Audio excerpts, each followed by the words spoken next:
presentación de Carolina Irmas. Carolina trabaja en el área de educación de la Organización de Estados Iberoamericanos. Es importante decir que ella, sus principales investigaciones quizás son muchas más, Carolina, pero me interesa enfatizar que tus investigaciones han sido sobre la formación práctica en distintas universidades, y el último estudio que realizaron fue un trabajo con las carreras de educación general básica en la incorporación de este componente de la formación socioemocional en la formación de profesores básicos. Pero además un elemento bien importante es que Carolina, junto con la OEI, formaron la red de formadores de formadores, Red Forma, ¿ya? Y en el fondo esta red articula, ¿cierto?, a docentes de distintas universidades que tienen esta preocupación de mirar nuestras propias prácticas como docentes, formadores de docentes. Entonces a Carolina Irmas la hemos invitado a esta charla, desafío de la construcción de la identidad docente en el contexto actual. Carolina, bienvenida a este espacio y estamos muy contentas de tenerte y que hayas aceptado esta invitación. Gracias, Graciela, por esta invitación, y también a Marcela, que está aquí escuchando atentamente. Bueno, para mí poder tener un espacio para compartir mi experiencia, mi saber, y poder entrar en conversación con ustedes después de eso. Entonces, bueno, les voy a partir contándoles un poco acerca de mi formación como profesora, y después de la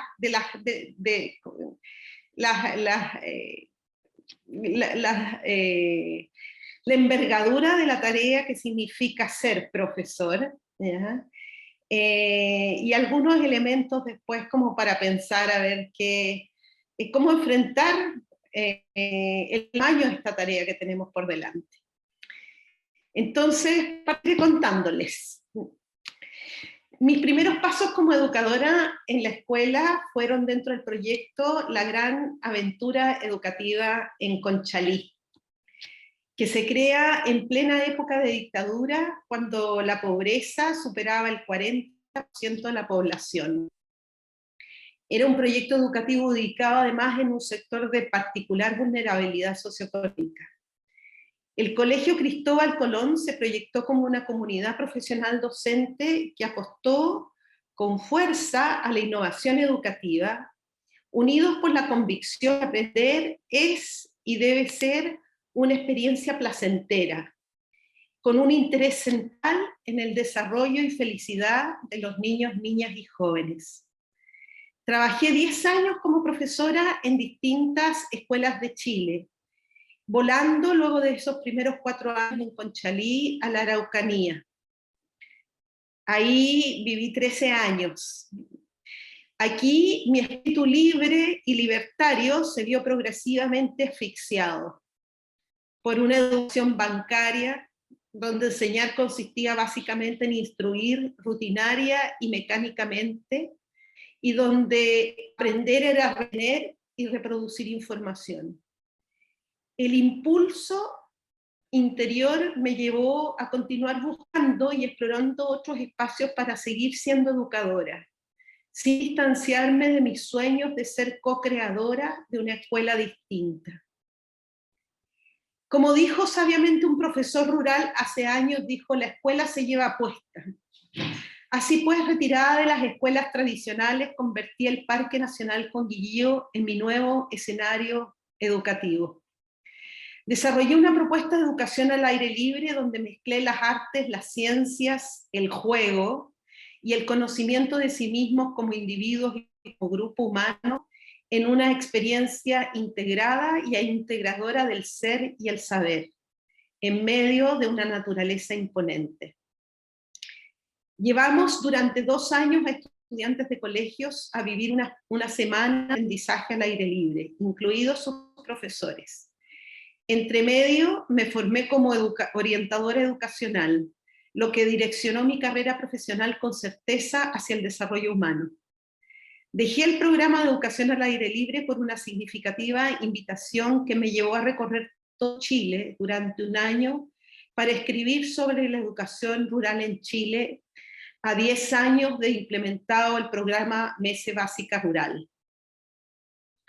Y con toda esa trayectoria como maestra y como narradora acerca de la educación rural en Chile, me invitaron a trabajar en investigación y desarrollo de proyectos en educación intercultural, educación y patrimonio y cultura local en la escuela, en UNESCO, lo que abrió infinitamente mi mirada sobre el funcionamiento de los sistemas educativos desde una perspectiva más amplia, social y política. Hoy, desde la Organización de Estados Iberoamericanos, donde me encuentro trabajando hace 9 años, puedo decir, para empezar, que ser docente no es una tarea fácil. Si hay algo que caracteriza al profesorado en cualquier parte del mundo, es que debe ser un profesional adaptativo. Nos cambian radicalmente los problemas que tenemos que resolver a cada momento. Nos cambia el conocimiento y nos cambian los alumnos, ya que cambian constantemente los escenarios sociales, políticos, culturales, económicos, medioambientales, y debemos adaptarnos y prepararnos para enfrentarlos desde y en el contexto escolar. Pero parece ser que estos últimos 20 años, con el cambio del milenio, se ha producido un aceleramiento todavía más vertiginoso de la vida. Muy visible en cuestiones como la velocidad de las mutaciones tecnológicas, las transformaciones en el mundo de las comunicaciones, el aumento radical de los flujos migratorios, las sequías prolongadas con el calentamiento global, los terremotos, los tsunamis, los incendios extendidos, cambios planetarios de gran impacto.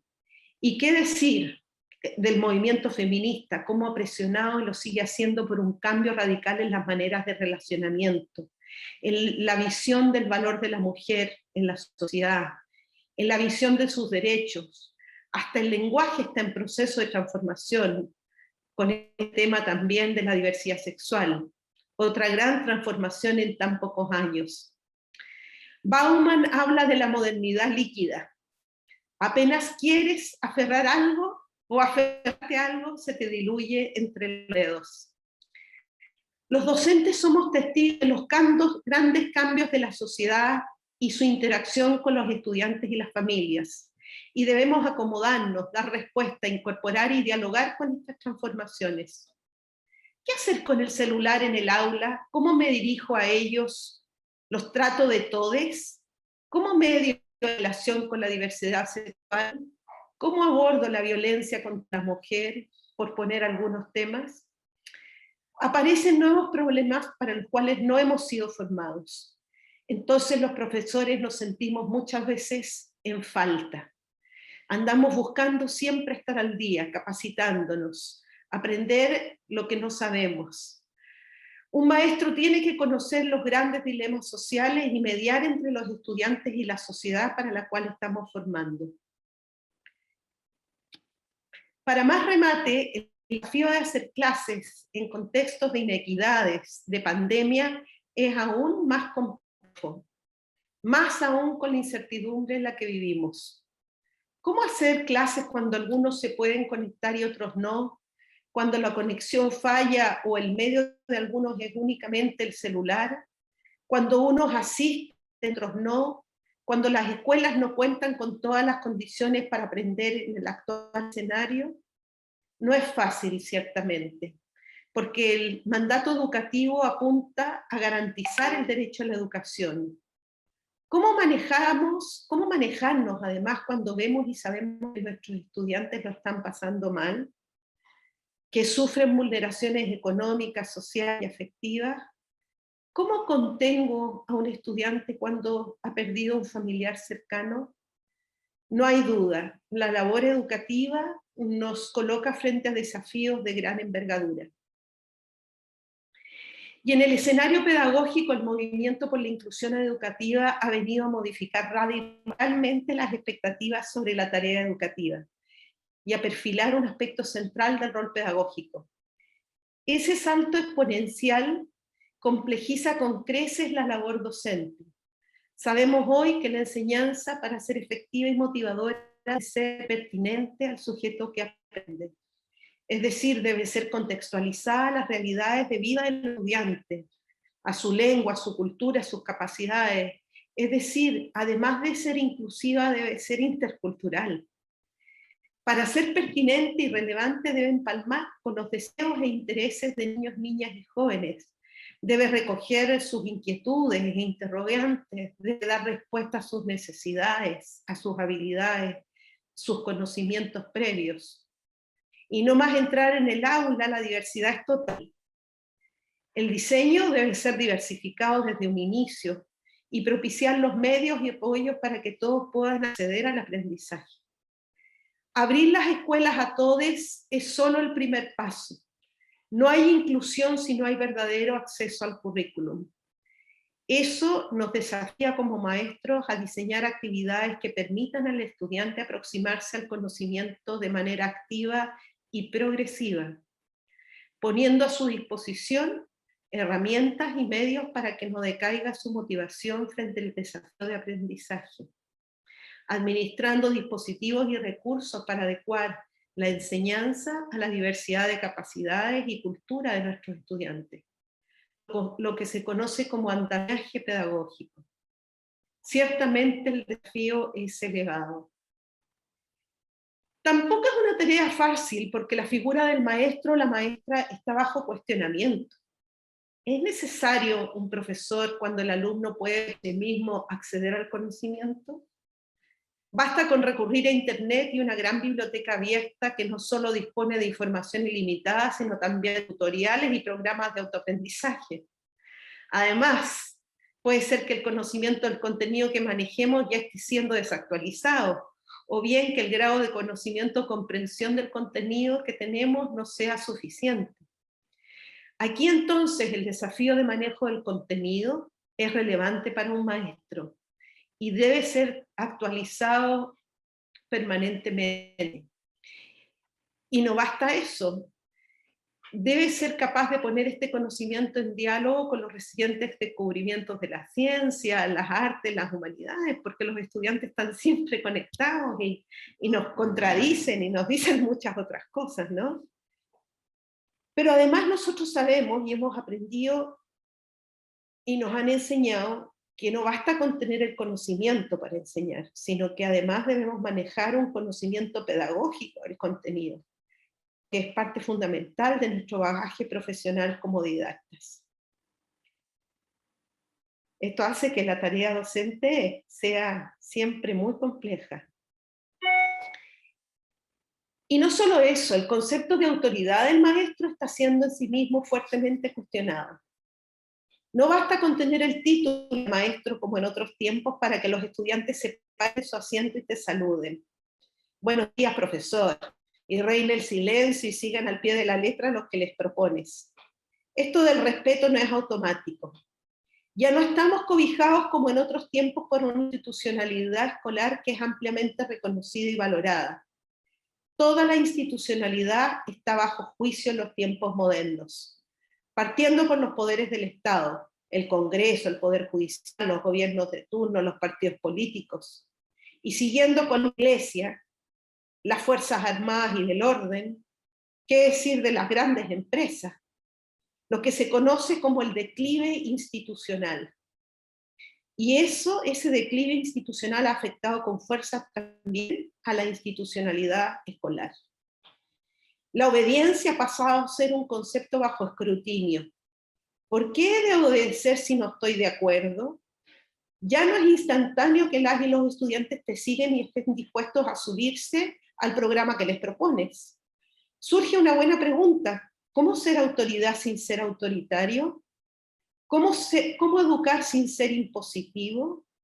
¿Es posible lograr un cierto orden y armonía en el aula sin recurrir a métodos represivos? Hoy sabemos que la autoridad pedagógica se juega día a día, clase a clase, a través de las maneras como nos manejamos en la relación con nuestros estudiantes, a través de las maneras como interactuamos con el grupo, curso, a través de las maneras como dialogamos, a través del tipo de dinámicas que establecemos en las clases, a través de las maneras como mediamos y facilitamos el aprendizaje, a través de las maneras como planteamos la evaluación. Hoy sabemos que la autoridad pedagógica no viene dada, sino que nos ganamos el respeto y la adhesión de nuestros estudiantes a través del tipo de relación que establecemos con cada uno de ellos y ellas, y con el grupo entero. Ciertamente la tarea no es fácil. Entonces, ¿qué caracteriza el rol docente y qué claves se desprenden de ahí para enfrentar nuestras prácticas? En primer lugar, les diré que indudablemente el rol docente es un rol profesional.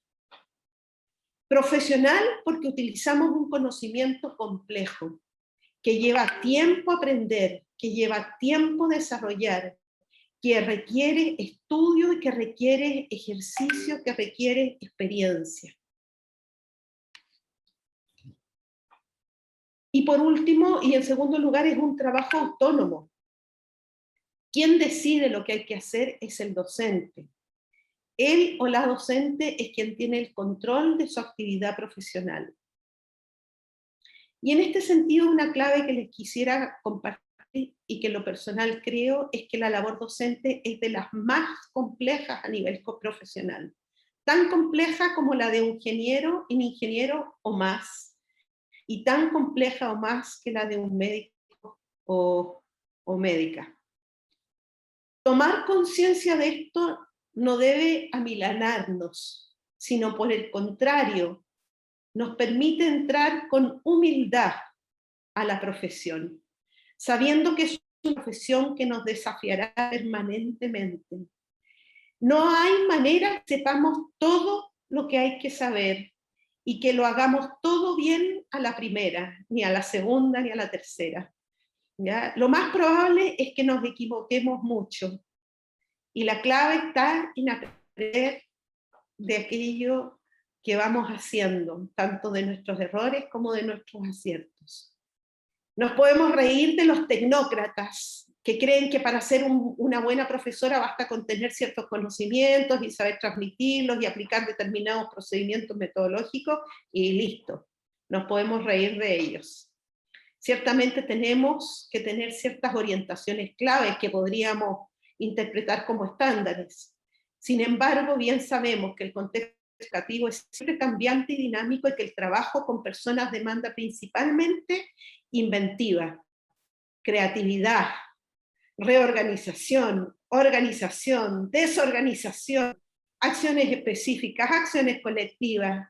¿No? Vamos inventando todo el rato, vamos deshaciendo, haciendo, rehaciendo. Somos como tejedores, como tejedoras. Vayamos con humildad y atención plena a ejercer nuestra actividad profesional para aprender a movernos de la mejor manera en estos escenarios cambiantes. Esa sería como la primera clave.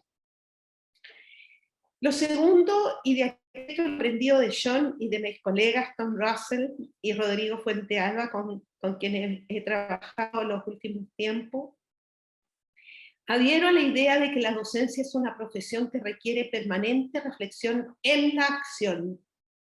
Reflexión en la acción. Reflexión sobre la acción y reflexión para la acción. Es decir, la experiencia es la base desde la cual el propio docente aprende y se desarrolla, en la medida que reflexiona sobre su práctica. A la par que enseña, el docente va tomando decisiones sobre las cuales puede haber o no haber conciencia. La mayor parte de nuestras acciones son inconscientes. Gran parte del saber profesional docente se sumerge bajo tierra está implícito en nuestras acciones. Y por lo tanto, la única manera de saber lo que estamos haciendo y poder mejorar lo que hacemos y desentrañarlo es mediante la reflexión sobre nuestra práctica. Aquí me parece que la clave es desarrollar la capacidad de aprender de nuestra propia experiencia, declararnos aprendices. Y para ello es fundamental que nos construyamos como profesionales reflexivos.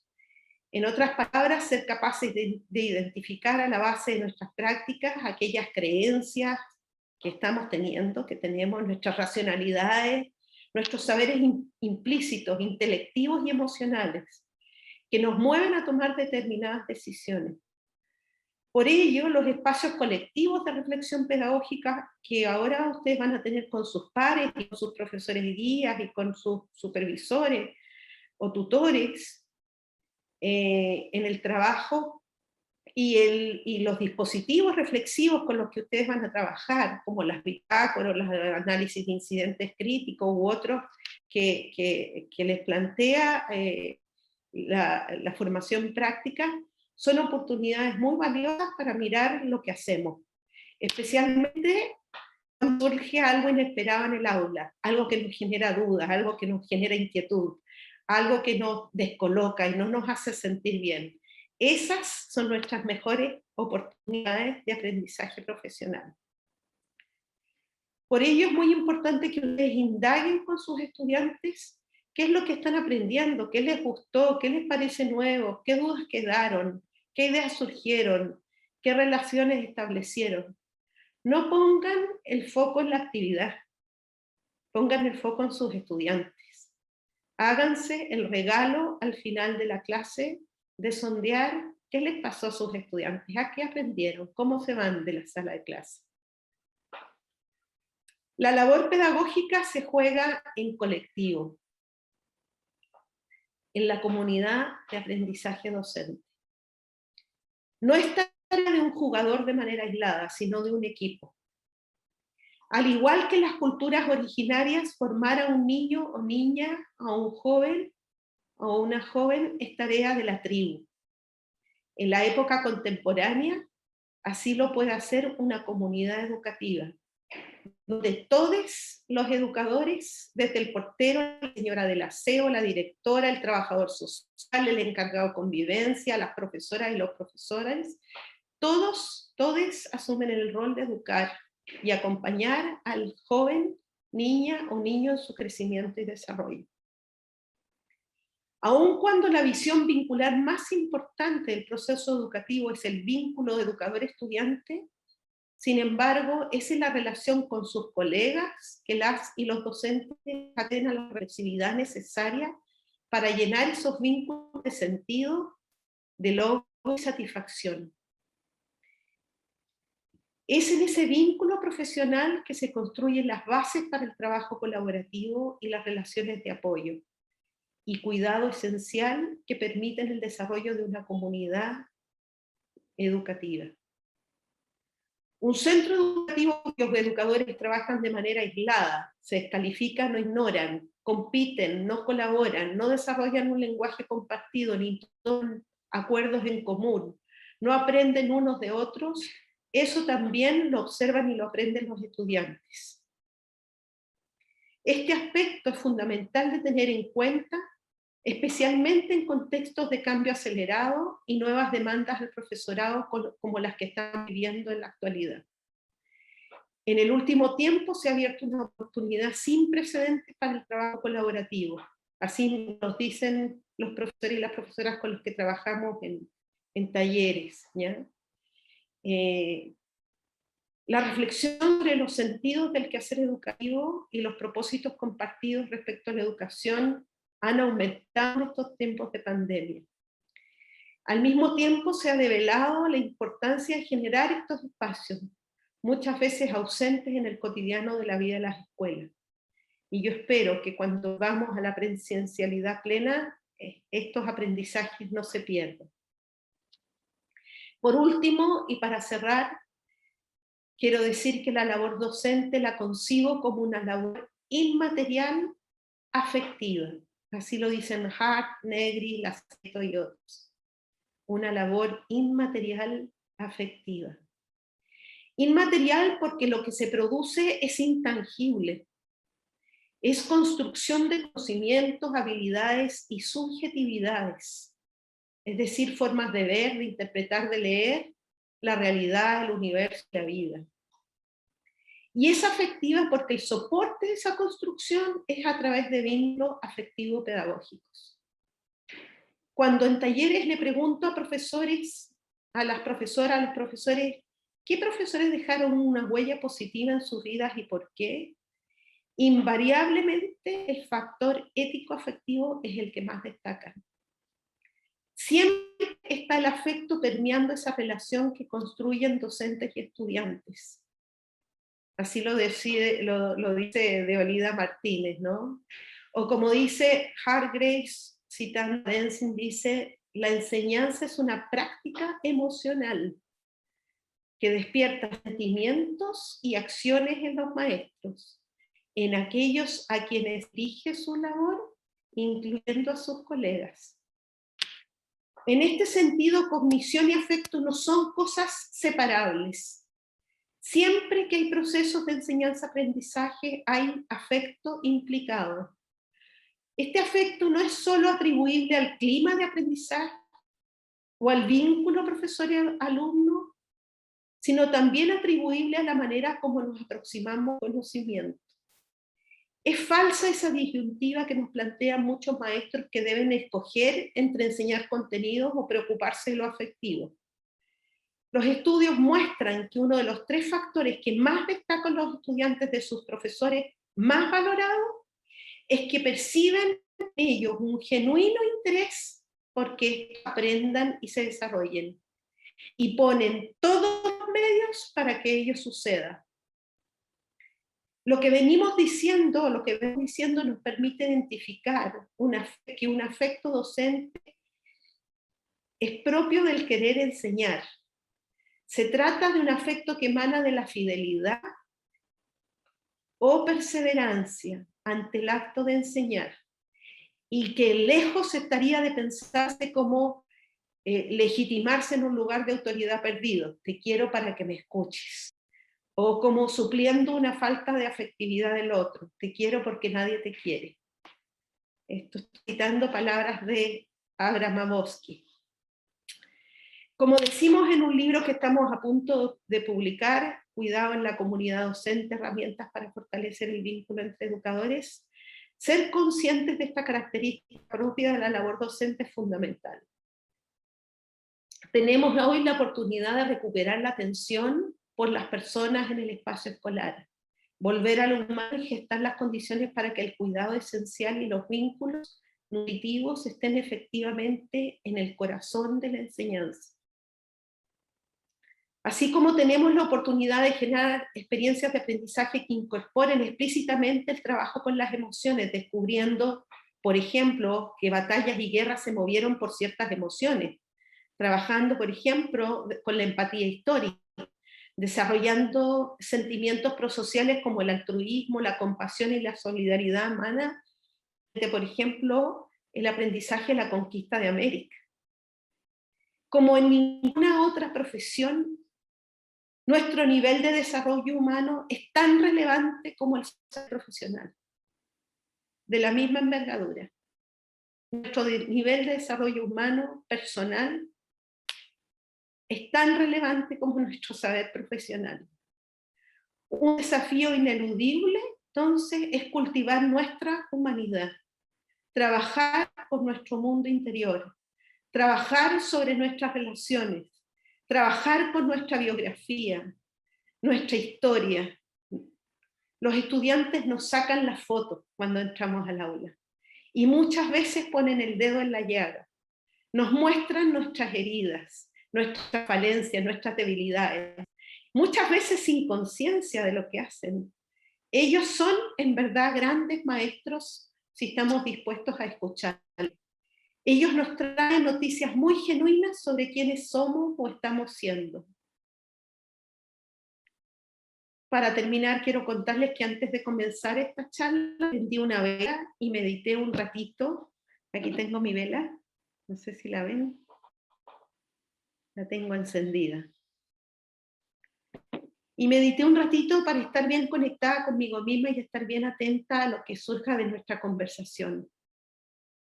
El mundo moderno nos aliena con una facilidad inaudita. Estamos constantemente bombardeados por miles de estímulos. Estamos todo el tiempo enchufados haciendo miles de cosas. Incluso esa manía consumista la hemos trasladado al campo de la educación y el aprendizaje. Como bien dice Carlos Restrepo, la sensibilidad ha sido desterrada de las ruinas productivas y del campo del saber. Poco o nada nos detenemos a contemplar, a sentir, a estar simplemente escuchando, percibiendo, sintiendo. Los y las maestras nos debemos ese espacio de manera urgente, y lo que necesita nuestra humanidad con fuerza es desacelerar, es cultivar el espíritu, hacer sentido sobre nuestra existencia. Solo podemos educar desde aquello que somos. Con eso quiero terminar. Y me gustaría darles la palabra, escucharles, recibir sus preguntas. Creo que ya hablé harto. Sí, gracias Carolina. Sí, Ahora... muchas gracias Carolina, que nos decía y nos interpela desde este sentir, ¿no? Muy inspirador, y justamente nos remueve, no solamente yo creo que a los estudiantes, sino también a los que estamos en la docencia, ¿no? Hacernos estas preguntas fundamentales que son relevantes. Marcela, yo no sé si le podemos ir dando la palabra a algunos estudiantes. Sí, de hecho ahora, por ejemplo, lo ideal es que Hernán levantó la mano en el Zoom, entonces los que tengan preguntas pueden dejarlas o en el chat o bien levantar la manito con el sistema. Así que Hernán, como te adelantaste, fuiste el primero en levantar la mano, tienes toda la palabra para hacer todas las preguntas, y la verdad es que traten de escucharse, eso sí, lo único que les pido, traten de escucharse, porque a veces también vuelven a repetir las mismas preguntas, entonces ver los matices que a lo mejor podrían generar una pregunta más interesante para que se pueda aperturar el espacio de reflexión conjunta, porque esta es la gracia de esta jornada de inducción. Ustedes construyen su proceso de aprendizaje a partir de la charla que se genera. Así que, Hernán, tienes el micrófono. Gracias. Bueno, muchas gracias Carolina por la charla, por harta nota. Igual hay muchas cosas que tengo en duda. Yo sé que la identidad docente, el rol docente y todo lo que hay que hacer docente en sí mismo se construye cuando uno va a la práctica. Lo tengo más que claro. Pero hay situaciones que igual que uno se enfrenta y que uno llega, yo como estudiante practicante, voy a llegar al aula y llego con muchas dudas, llego con mucha incertidumbre. Una de esas incertidumbres, por ejemplo, es qué hacer con la constante fiscalización que tenemos en todo sentido. Ahora, por ejemplo, yo terminé el primer semestre de la práctica 3 o la intermedia, como nos gusta decirnos acá, con dictadura. Y yo entré súper asustado a hacer la clase de dictadura porque yo tengo una posición de derecho humano súper, no sé si acusadora frente al régimen militar, pero no puedo no tenerla, soy profe de historia. Entonces, al fin y al cabo, yo llegué a decir, pucha, a lo mejor yo voy a tener una posición súper fiscalizadora y acusadora frente a las entidades militares, por ejemplo, pero tengo hijos de carabineros, por ejemplo. ¿Qué va a pasar ahí con el niño o con el papá que me está escuchando? ¿Qué va a pasar, por ejemplo, con mi nota si el profe no le parece lo que yo le digo? Entonces, no sé si Carolina quizá tiene alguna herramienta, algún mantra, no sé, alguna técnica maravillosa, por favor, para nosotros como estudiantes, para como calmarnos un poco frente a a esa constante foco de vigilancia que tenemos encima constantemente. Yo creo que igual los profes que también tienen su año en práctica también la siguen sintiendo. Creo que no se deja de sentir en ningún momento, pero consejos los acepto todos, por favor. ¿Juntamos varias preguntas o voy respondiendo así? Yo prefiero, Carolina, que respondamos uno a uno, porque la verdad que Ya. la estudiante atesora la respuesta, la respuesta individual, y por eso también yo mencionaba que era importante de que las preguntas, si la pregunta la había hecho anteriormente el estudiante u otro estudiante, escucharan bien lo que pregunta el otro. Pero sí, respondamos a Hernán, porque esa pregunta yo creo que es una pregunta que a todos nos pasa con el tema de qué decir. Frente a lo que uno piensa, siente y lo que finalmente nos pasa en los colegios. Claro. Bueno, de partida yo quiero decir que hace varios años que no estoy haciendo clase en escuelas. Trabajo sí constantemente con profesores. Yo creo que un tema importante ahí es trabajar con preguntas a los estudiantes, devolverles preguntas a los estudiantes. Cuando ellos te hacen alguna pregunta o te plantean una reflexión, devolverle el tema a la clase, ¿ya? Y a lo mejor leerles algún párrafo, algún elemento que salga en el libro, en el texto, algo que sirva para la reflexión, y ahí tú devolver la pregunta de modo que sean ellos mismos los que se respondan, ¿no? Yo creo que yo creo que aquí en estos temas controversiales, ¿no? De historia, que estamos, yo creo que superando lentamente, ¿no? Y dice que este estallido social fue en realidad la verdadera transición, la superación de la transición, ¿no? Pero efectivamente estamos más supervisados que nunca, eso sí es cierto. Entonces yo creo que una buena estrategia es devolverles la pregunta a los estudiantes, ¿ya? Y utilizar alto los textos, párrafos, etc. Esto no lo digo yo, ¿eh? Esto lo dicen los libros, esto lo dicen los textos. Y puedes no citar solamente el texto de clase, sino que puedes citar a grandes historiadores, historiadoras, ¿no? Lo que dice Juanita, lo que dice fulanita. Tú incluso puedes poner en debate los distintos textos, ¿no? Y enseñarles a los estudiantes que existen distintas visiones, ¿no?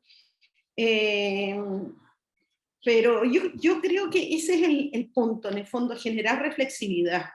Y yo creo que frente a estos temas punzantes, ¿no? El trabajo más precioso que tenemos que hacer es cultivar el diálogo. Cultivar el diálogo. Yo estoy impresionada, la verdad, debo decirlo, y siempre dije, ay, ¿dónde pongo a la Elisa Loncón aquí en estas palabras? Porque yo me las he llorado todas cuando la escucho. Habla con una autenticidad desde sí misma, con una naturalidad, con una franqueza que me impresiona, ¿no? Y eso, yo te sugiero moverte entre el texto, la pregunta, y cuando hay cosas que sí son claves y sí fundamentales que hay que decir, se dicen. Hay que decirlas. Hay que tener la valentía para decirlas, ¿no?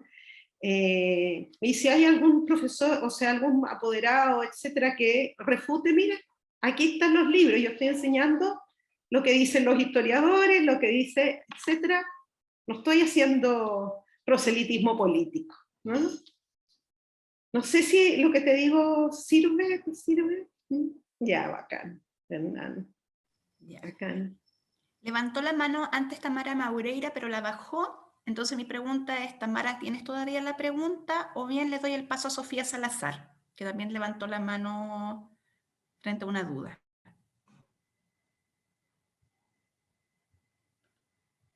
Parece que Tamara no está allá.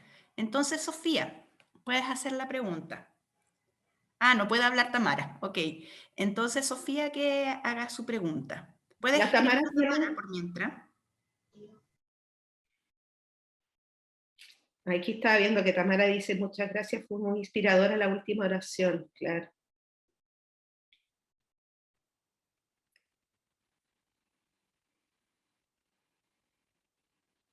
Puedo contestar esta pregunta que plantea Paz Lizana, por ejemplo, si les parece, mientras tanto, que está en el chat. Dice, yo pensaba en cómo medir nuestras propias emociones dentro de la sala de clase. De partida, decirte, Paz, que no existen buenas y malas emociones. Todas las emociones nos traen información acerca de algo que nos está pasando. De hecho, la emoción es el primer canal de información para situarnos frente a la realidad. Nos trae información muy valiosa. Entonces, si estamos sintiendo angustia, si estamos sintiendo rabia, si estamos sintiendo miedo, de partida, escucharlo es súper importante. Y escucharlo significa, bueno, si estoy haciendo la clase y lo estoy escuchando, bueno, poder saber dónde está mi miedo, ¿ya? Prestarle atención para poder actuar. Y después de la sala de clase, indagar un poco más. Anota cuando salgas de las clases aquellas cosas, situaciones que te dieron miedo, que te provocaron angustia, que te generaron incertidumbre, que te hicieron sentir descolocada, porque esas situaciones son precisamente situaciones a partir de las cuales tú puedes desarrollar conocimiento profesional. Importante, súper importante. Carolina, sí. Ahí quizá enfatizar en cómo estas emociones tienen una expresión también en los diarios reflexivos, en los dilemas pedagógicos, ¿cierto? Que va construyendo el estudiante que también tenga un espacio para expresar esas emociones. Y en esta construcción de desarrollo profesional. Y quería ahí como enfatizar ahí tu mirada en términos de qué pasa si el maestro dice hoy día estoy en esta emocionalidad. ¿Sirve para el proceso pedagógico? Porque parece que siempre nos han dicho que el profesor parece que entra a la clase y deja todo fuera. Es un personaje que entra a la sala de clase. Pero estoy yo con mi identidad, con mis emociones también. ¿Y qué pasa si yo comunico a mis estudiantes cómo me estoy sintiendo? Sí, eso es súper importante en realidad. En el estudio que acabamos de desarrollar apareció como un dilema, ¿no? Si el profesor tiene que esconder lo que siente o si tiene que mostrarlo. Yo creo que los estudiantes, independientemente que nosotros queramos esconder lo que sentimos, lo perciben. Lo perciben mucho más de lo que nosotros creemos que perciben. Nunca me voy a olvidar una vez que estaba haciendo una investigación y el único lugar donde podía sentarme con los estudiantes para hacerles preguntas era en la sala de profesores. Y de repente llegó el recreo y nosotros seguíamos conversando y los profesores empezaron a tener que entrar a la sala de profesores. Y la conversa estaba buenísima. Y los profesores se hacían los lesos de escuchar lo que decían los estudiantes y no lo podían creer. Cuando se fueron los estudiantes decían, pero qué impresionante, no nos dimos cuenta de todo lo que veían y de todo lo que sabían y todo lo que percibían. Nuestros estudiantes perciben mucho más de lo que sabemos. Yo creo que transparentar lo que estamos sintiendo es súper... es también una manera de enseñarles a los estudiantes a ser conscientes de su propio mundo emocional y de acogerlo. Porque evidentemente que hemos estado viviendo en una cultura que nos ha enseñado a reprimir las emociones. Incluso esta idea de la inteligencia emocional nos habla de regular las emociones, ¿ya?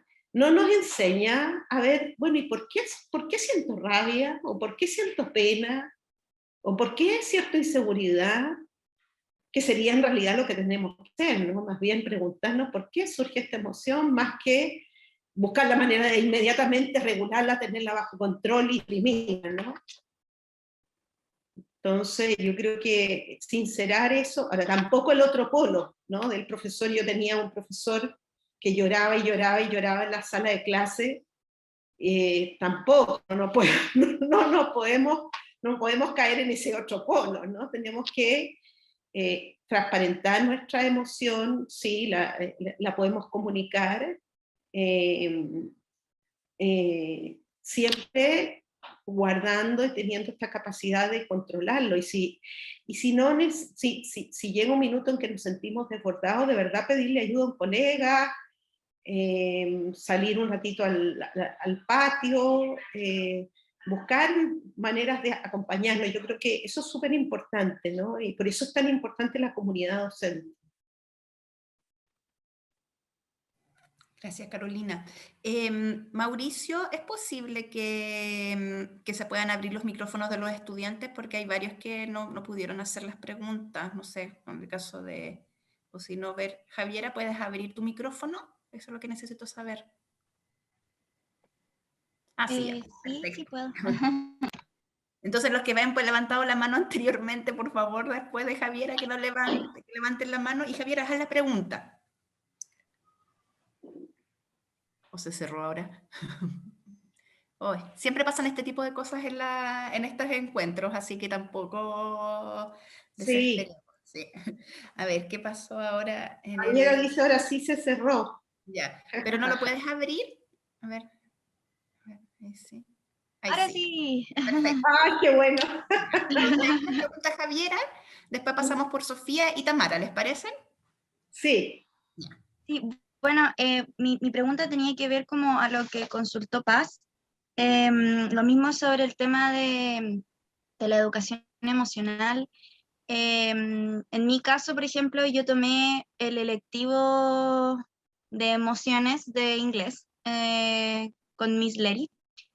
Y para mí el año pasado fue una instancia súper útil, porque la verdad es que aprendí a conocerme a mí misma y cómo lidiar con mis emociones en muchos ámbitos, no solamente en el ámbito profesional.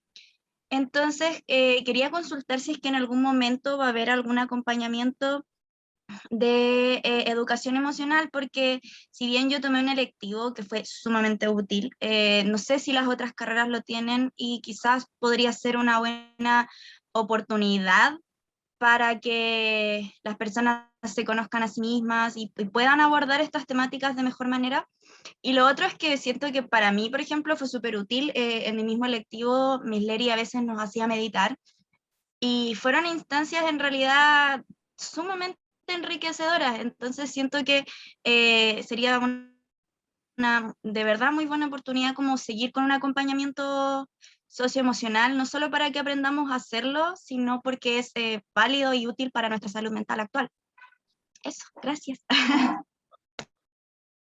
Yo creo que ahí te puedo responder yo, Javiera. La verdad es que el proceso tiene varias tutorías, entonces las tutorías tanto de carrera como de orientación o de mención deberían empezar a tener ciertos espacios de autocuidado dentro de cada grupo que se conforme. Eso es parte del proceso de práctica, así que en ese sentido no dudes que vas a tener tu proceso de acompañamiento para ver el tema de la emocionalidad, cómo va en este proceso de práctica. Por otra parte, si a lo mejor ustedes como estudiantes, al aplicar la encuesta, dicen que necesitan que uno de los dilemas pedagógicos aborde la educación emocional, claramente se va a hacer, pero va a depender del proceso de cuántos estudiantes requieren los tipos de charla. Entonces, de aquí, durante esta semana, lo que ustedes empiecen a ver en esta jornada es lo que a lo mejor ustedes van a tener que plantear en la encuesta de salida, qué es lo que creen que hay que priorizar.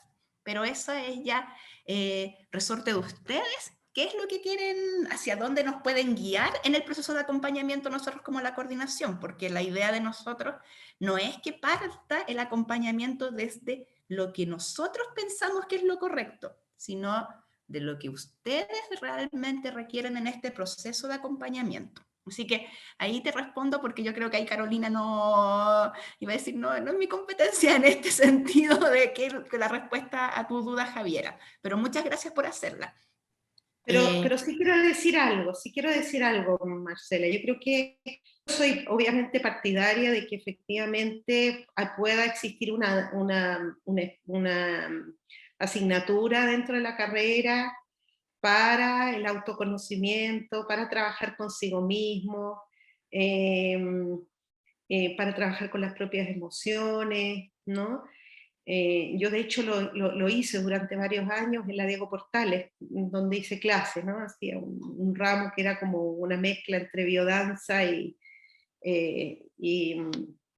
desarrollo, yo le puse educación biocéntrica, ¿no? Curiosamente lo hice con estudiantes de práctica, con los que hicimos una bitácora, y fue súper interesante el proceso. Pero lo que les quiero decir es que desde mi punto de vista, no miren en menos el espacio de reflexión pedagógica que tienen al interior de los procesos de formación práctica. Desarrollo como persona, profesional persona, es un trabajo desde la experiencia, a partir de la experiencia, de hecho en el estudio que acabamos de hacer sobre la dimensión socioafectiva en las carreras de pedagogía, que estudiamos 6 carreras de pedagogía básica en las universidades, evidencia que el lugar donde la emocionalidad como que se dispara, ¿ya? Y se generan más crisis emocionales, es en la formación práctica. Y es natural que así sea, porque en el fondo estamos confrontados con nuestra realidad, con nuestro ejercicio, con el alma, aquello para lo cual nos preparamos. ¿Sí? Ser docente no es un trabajo de escritorio, es un trabajo experiencial, de encuentro humano, y es natural que en ese encuentro las emociones estén más intensificadas, ¿no? Entonces, el trabajo de reflexión pedagógica es muy importante, es muy relevante.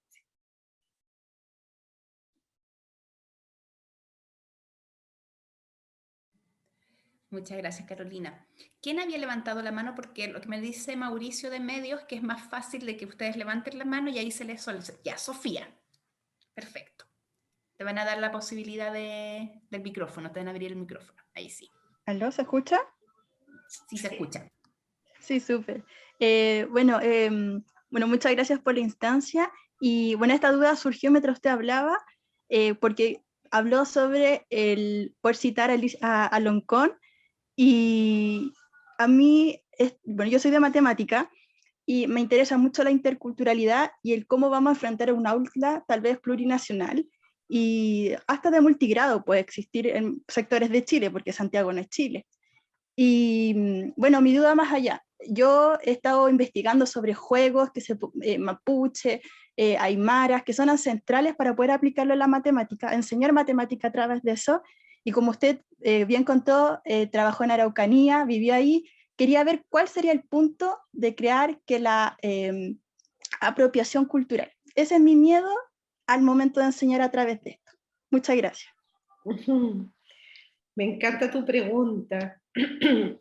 Mira, yo creo que los adjetivos inclusivo e intercultural va a llegar un momento en que van a desaparecer. Es educación. ¿Ah? Y eso que me dediqué muchos años a la educación intercultural. La educación intercultural para mí está cruzada por 3 vectores. Uno, la pertinencia de los aprendizajes. ¿Ya? Tenemos que partir de la idea que la cultura no es algo congelado en el pasado. No es una esencia pura que existió lo mapuche en algún minuto de la historia y que quedó ahí como en una burbuja, ¿ya? Y no cambió.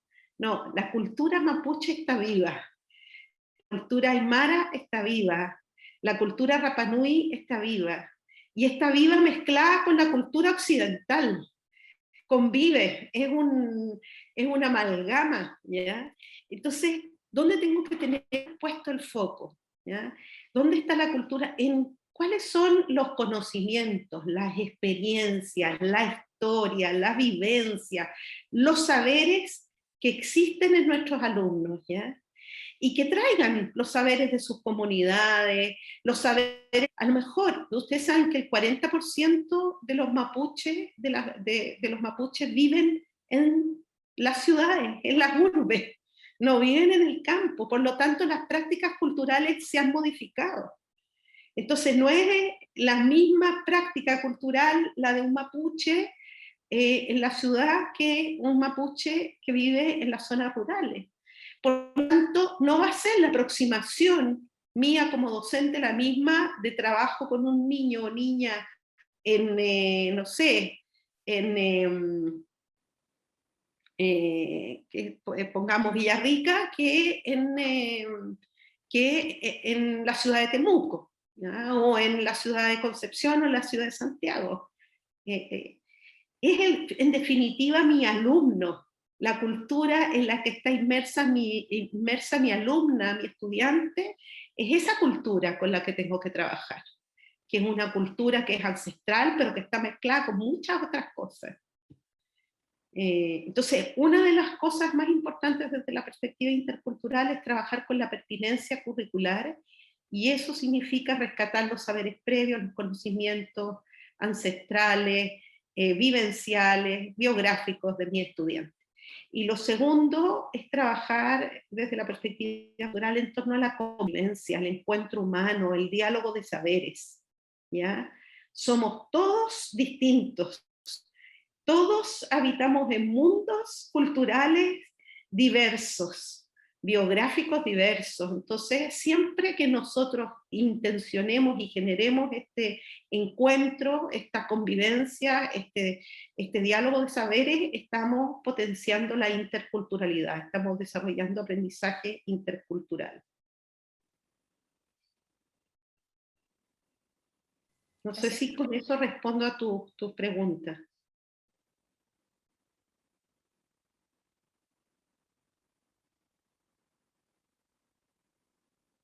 ¿Le podrían dar el micrófono a Sofía para saber si respondió la duda? Ah, sí, ahí puso un dedito hacia arriba. Ya. Okay. Buenísimo. Byron Celis, levantaste la manito, a ver si te podemos dar el pase.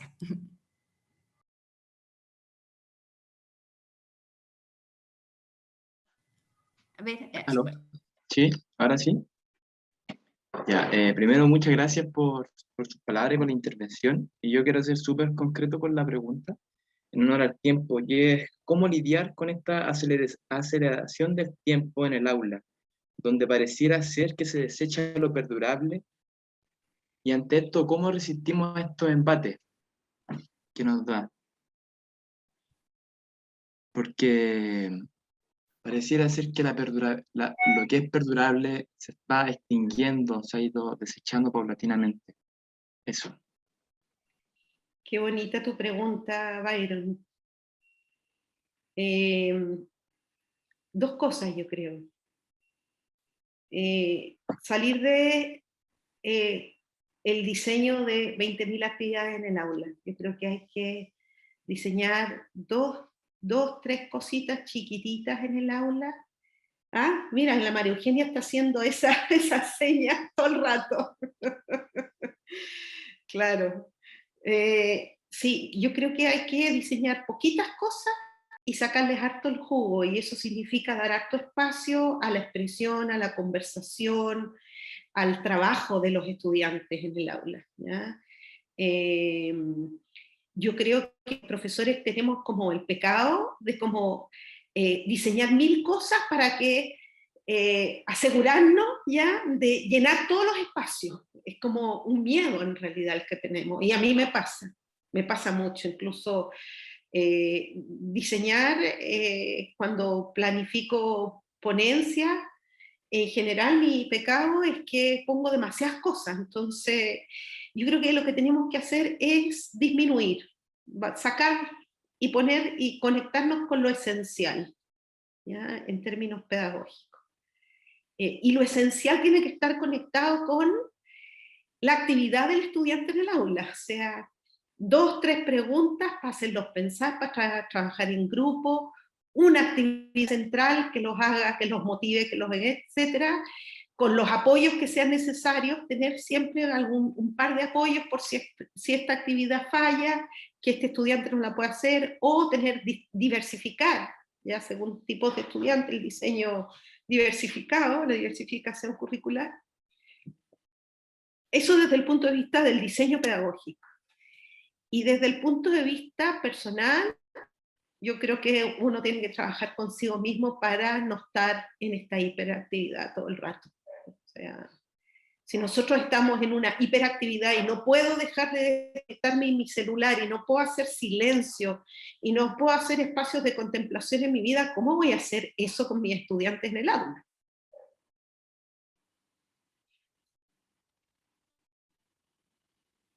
Por ahí irían como mi respuesta. No sé si apunta a un poco a la pregunta que tú querías.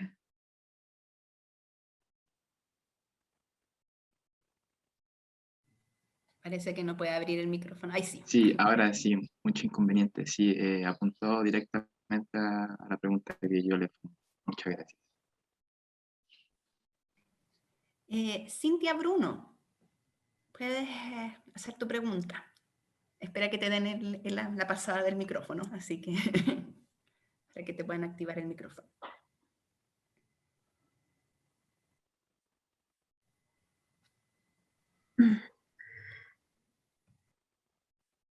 ¿Ahora se escucha? Sí, perfecto, te escucho. Oye, es que parece que estoy con la cuenta de otra compañera, pero yo no soy Cintia Bruno, es mi compañera, pero no importa. Mi nombre es Catherine Figueroa, soy compañera de Cintia, estudio educación parvularia, y la verdad encantada con todo este diálogo que se generó después de tremendo discurso, historia de Carolina, muchas gracias. Y cuando ibas comentando, por ejemplo, con respecto a la reflexión, que en la última práctica que tuvimos online el semestre pasado, fue tan importante las narrativas, la reflexión pedagógica que debe haber constantemente todo el tiempo, y es tan difícil también crear ese espacio. Entonces, la pregunta, porque todo es tan rápido y hay que hacer tantas cosas todo el tiempo y pareciera que los profesores pasan más tiempo organizando, planificando, las educadoras, por ejemplo, creando material, organizando, distribuyendo, administrando, gestionando todo, con ojo en todas partes. Demanda tanto tiempo eso, tanto desgaste, tanta fatiga, hay tanta fatiga virtual, pasamos todo el tiempo, estamos saturados de pantallas. Entonces, es triste ver que en la realidad uno quisiera y de qué forma el profesor, el docente, el maestro se rebela contra eso, para crear ese espacio para sí mismo, con este sistema que exige y demanda tanto que prácticamente se extingue ese tiempo. ¿Cómo el profesor puede rebelarse para crear ese espacio de reflexión? Que en el fondo después crea esta crítica para transformar finalmente. Bueno, yo creo que de la ley de carrera docente, para mí, el elemento más importante de la ley de carrera docente, quizá el único importante, es el aumento de horas no lectivas pagadas. Porque hay estudios que muestran que el 35% de la dedicación profesional es un regalo del docente a las instituciones educativas. O sea, todo el tiempo de planificación, de evaluación, de conversación con los estudiantes, con las familias, no estaba pagado. Está siendo progresivamente pagado y eso me parece que es importante. Y es importante que se incorpore dentro del horario laboral. Igualmente importante es el trabajo con los colegas. Yo creo que los profesores en general mal usamos los espacios de reflexión pedagógica, en general no son espacios de reflexión pedagógica, los consejos de profesores. Y esos son espacios para desacelerar, para mirar lo que hacemos, para discutir lo que hacemos, para mirar con ojo crítico lo que hacemos, incluso para generar prácticas sinérgicas que permitan acompañarnos y apoyarnos unos a otros en el trabajo. Yo creo que la colaboración docente es fundamental. Y estoy de acuerdo contigo, o sea, yo creo que estamos viviendo en una etapa de transición, donde incluso yo creo que las carreras de pedagogía tenemos que cuestionarnos profundamente la manera como estamos formando a nuestros futuros docentes, porque también la manera como está estructurada las carreras de pedagogía son también muy alienantes, ¿sí? Esta cosa que yo les decía del consumismo, es un consumismo también del conocimiento en algunas universidades más que otras, que no nos da tiempo para reflexionar sobre lo que hacemos. Y sin reflexión pedagógica no hay desarrollo profesional. No hay.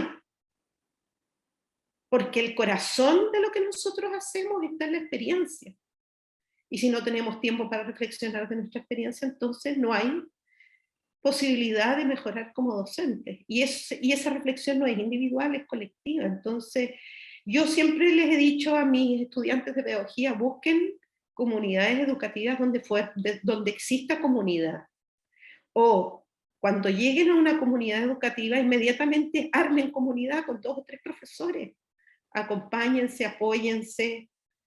Yo, cuando salí de la universidad, lo primero que hice fue buscarme una escuela donde yo pudiera innovar, donde pudiera tener un proyecto educativo que yo pudiera crear, y fui a Conchalí, ganaba chauchas. No me alcanzaba la plata que ganaba en aquel entonces ni para pagarme el transporte. Pero fui tan feliz esos primeros 4 años como profesora porque tuve mucha compañía de mis colegas. Yo me acuerdo que lloraba cuando salía de la clase, no en la clase, me aguantaba en la clase, pero cuando salía de la clase todo me salía mal y lloraba. Siempre tenía un colega o una colega que me acompañara, me escuchara, conversáramos, reflexionáramos. Es tan importante, es clave. Entonces, ojalá que las universidades potenciáramos mucho más, le diéramos mucho más espacio a los espacios de reflexión pedagógica.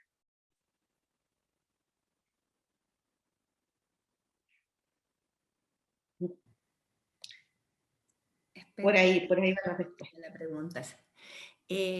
Ahora hay una pregunta de Tamara Mezquida, espero no haberme equivocado con el apellido. Si le pueden habilitar el micrófono. Ahí ya estoy habilitada. Mi pregunta tenía que ver un poco con eso, con cómo generamos esta comunidad en este contexto que no nos permite esa cercanía, que no nos permite ese apoyo del otro de forma directa. ¿Cómo generamos esa comunidad?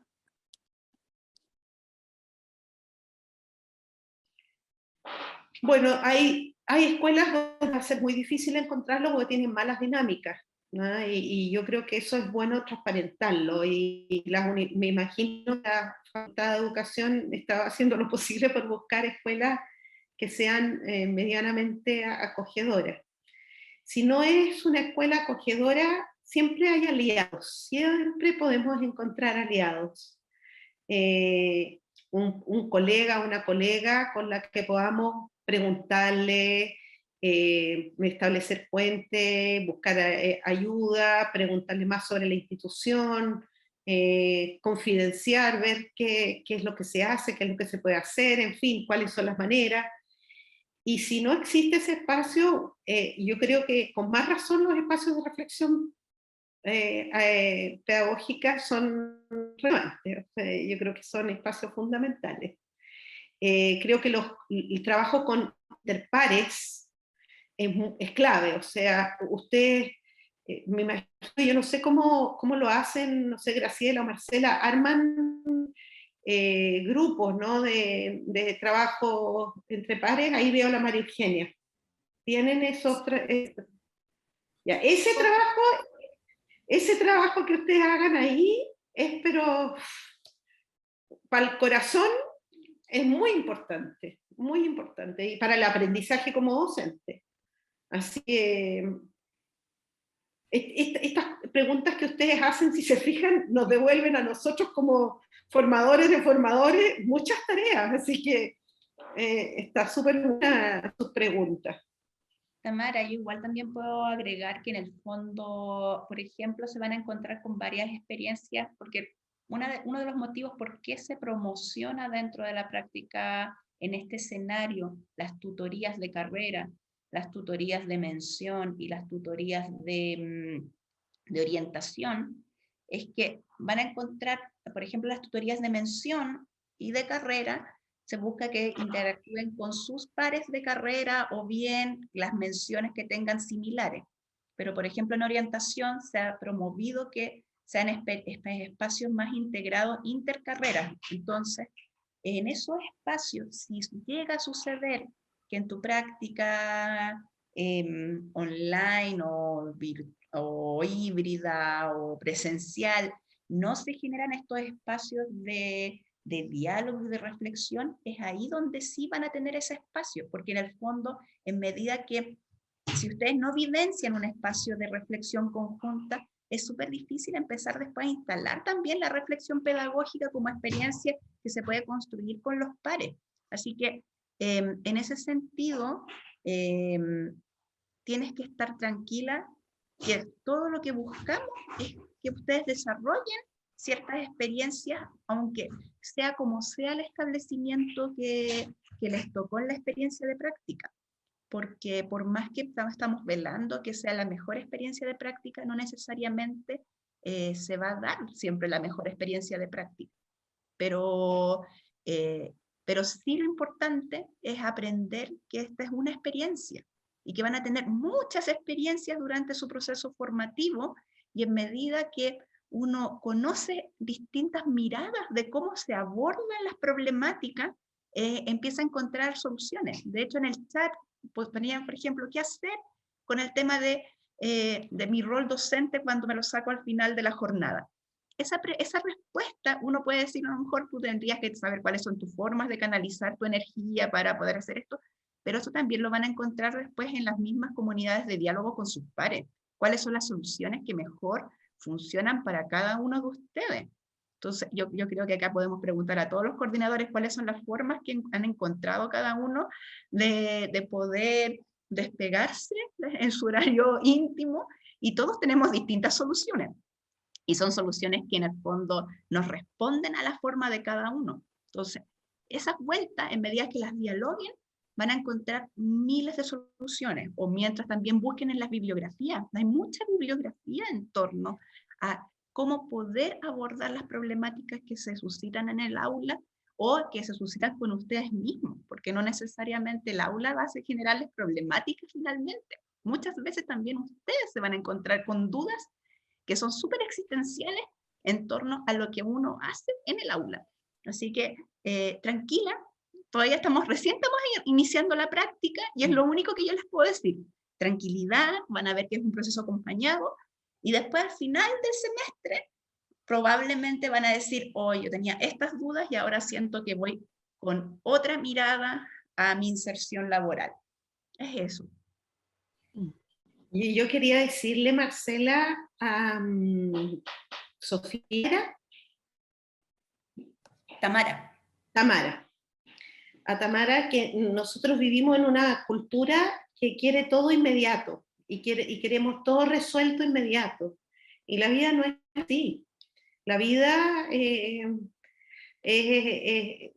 se nos van dando los aprendizajes de manera muy paulatina y muy progresiva. Y muchas veces uno dice, pero si yo esto ya lo sabía, ¿por qué volví a meter la pata en el mismo hoyo? Porque así somos los seres humanos, damos vueltas y vueltas y vueltas y volvemos a hacer cosas que sabemos que no están bien, pero que tenemos esa tendencia. Entonces quiero decirte que tú estás recién empezando tu carrera profesional, tienes toda la vida por delante para aprender, nunca vas a dejar de aprender. Es más, yo diría que tú escogiste ser profesora porque te encanta aprender. Entonces asúmelo, asume que te gusta aprender, por eso te gusta enseñar, porque te gusta aprender. ¿Ah? Yo recuerdo que a mí me encanta aprender, entonces la mejor manera de aprender es tener que enseñarle a otro. Entonces, no quieras tener todo al tiro resuelto, no hay manera, imposible. Date permiso para meter las patas, porque también en la medida que tú te das permiso a ti mismo, le vas a poder dar permiso bien a tus estudiantes. Y el lugar desde donde mejor aprendemos es desde nuestros errores, así que no te preocupes si metes las patas, te equivocas, no sabes cómo hacerlo. Para eso uno puede pedir ayuda, puede también decir me equivoqué, parece que la actividad que hice, parece que no, voy a hacer esta otra actividad. Los chilenos nos castigamos tanto y castigamos tanto a nuestros estudiantes por el error, y resulta que justamente ahí es cuando se produce el aprendizaje. Somos tan castigadores, entonces hay que soltar. Marcela, Carolina, quizás van a ir quedando muchas preguntas, muchas reflexiones. Yo creo que es importante también ir recogiendo en esta semana, ¿cierto?, de inducción que vamos a tener. Yo personalmente, Carolina, y a nombre de la universidad, quiero agradecerte esta charla porque realmente ha sido una inspiración. Cuando hablamos, tú me dijiste, voy a escuchar mi corazón, y yo creo que efectivamente has puesto como los elementos que son esenciales, ¿cierto? Que esperamos que estén para nuestros estudiantes, pero también para nosotros que estamos acompañando estos procesos de práctica. Esto de escucharme, escucharnos, la conexión, la reflexión, la pregunta clave que yo tengo que colocar ahí en la experiencia que yo estoy teniendo. También hablo como docente formador de formador. Y bueno, yo creo que un desafío también en cómo esta comunidad profesional se conforma también en la triada, ¿no? El estudiante, el tutor de orientación, el tutor de la especialidad y también, ¿cierto?, el profesor jefe del establecimiento. Tenemos que ahí ir generando esfuerzo para generar este diálogo y esta reflexión en conjunta, que yo diría que potencie las capacidades también en nuestro estudiante, este saber pedagógico, pero también estas capacidades personales que traen nuestros estudiantes, sus opciones, sus convicciones también tienen que estar presentes en este proceso. Marcela, no sé, no la veo, son tantos estudiantes, yo, así como lo hacemos siempre, un aplauso, ponemos nuestros himnos para agradecer, ¿cierto?, a Carolina Irma por esta inspiración, ¿cierto?, que nos ha dado y motivación para iniciar nuestro proceso de práctica. Marcela. Sí, muchas gracias, Carolina, de verdad fue una clase magistral. Yo creo que nos dejaste a todos con un desafío gigante frente a este proceso de práctica, súper inspirador, que eso es lo que esperamos que pase en la jornada de inducción. Así que, primero que nada, gracias por haber leído los requerimientos de la coordinación, porque siempre cuesta de repente que se lea lo que quiere la contraparte. Así que, lo primero, muchas gracias, gracias infinitas. Me han preguntado cómo pueden acceder al libro que vas a sacar prontamente, Carolina, pero yo imagino que va a estar en la página de la OEI, ¿o no? Si es que quieren los estudiantes leer, porque en la OEI hay muchos libros que yo creo que siempre es bueno que los estudiantes los conozcan, naveguen y puedan descargarlos. Pero mira, les voy a compartir un libro, voy a mostrarles mi pantalla, les voy a compartir un libro que ya está en internet, que lo escribimos al principio de la pandemia, que se llama Resignificando la Escuela. ¿Lo ven? Resignificando la Escuela en contexto de pandemia. Principios, recomendaciones e ideas para la acción. Y se lo pueden bajar de internet. Lo escribimos con Redforma, trabajamos con profesores de escuelas, directores, etcétera, para escribirlo. No lo escribimos nosotros en nuestro escritorio, sino que trabajamos con las escuelas, los docentes, que son los que tienen la experiencia, ¿ya? Día a día. Y ese es uno de los libros que les quiero compartir, que ya está. Y los otros son una colección que viene pronto, la vamos a publicar, yo creo que la vamos a lanzar ahora en noviembre. Es una colección de libros sobre vínculos en la escuela. Es una guía sobre vínculos profesor-estudiante, vínculos entre estudiantes, vínculos entre docentes, que fue el que yo les mencioné, y vínculos familia-escuela. Son cuatro libros y una guía. Y unos videos también que vamos a tirar. Yo creo que va a estar bien interesante porque lo que hemos hecho es que llevamos 1 año y medio trabajando en jornadas con profesores de todo Chile, y a partir de eso fuimos levantando estos textos. Así que apenas los tengan, se los comparto. Muchas gracias, Carolina, un abrazo grande para ti. Muchas gracias, que estén muy bien. Igualmente. Nos vemos. Nos vemos.